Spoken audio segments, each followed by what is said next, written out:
Hi everybody, Miss Rachel from the Farmingdale Public Library here, and today I'm going to show you how to make your own melting watercolor paints. For this activity, you will need a small Tupperware or an ice cube tray. I find that using a small Tupperware works a little bit better if you have one for making bigger individual colors, or if you want to make a lot of colors at once, you can use an ice cube tray. You'll also need some food dye, something to stir your colors with, such as a plastic fork or spoon, some water, and access to a freezer. I would suggest that you protect your work surface with some newsprint because the food dye does stain fabric. And when you're done with making the ice, you can either use some paper like I have here, or you could take these outside and draw on the sidewalk with them. This will wash off if you hit it with a hose, but if it does get into fabric, it will be permanent. So, on that note, let's get started. The first thing we're going to do is we're going to pick what color we want. I'll make some green today.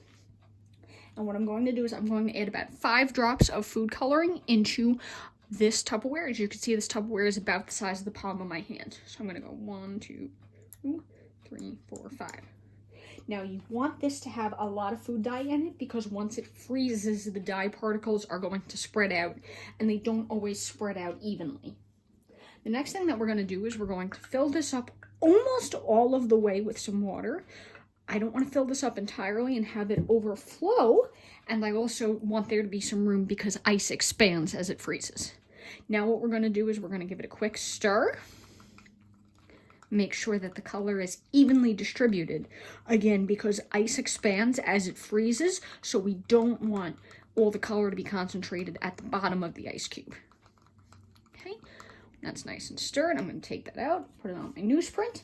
I'm going to cover this over with the lid of my Tupperware. If you have an ice cube tray and you're making lots of little color at once, what you can do is cover it with some freezer-safe plastic wrap or just very carefully lay it in your freezer. I'm going to go put this in my freezer now, and I'll see you in a minute. Hi everybody, welcome back. So here I have my block of ice that has been frozen. As you could see, it is green, but some sections are darker rather than others based on how the food dye settles. And now you can hold it and use the melting paint to create your very own watercolors. So here I am making a nice green circle. And the longer that you hold it in your hand, the more that this will melt and the more ink will be released. If you're finding that the block is too hard, you can run it under some hot water. But if you find it's too soft, you can also pop it back into the freezer for a bit. Just be warned that the longer that you let this melt, the more dye and more paint will be released. Well, I hope you like this fun activity. I really like painting with these blocks outside. Happy painting!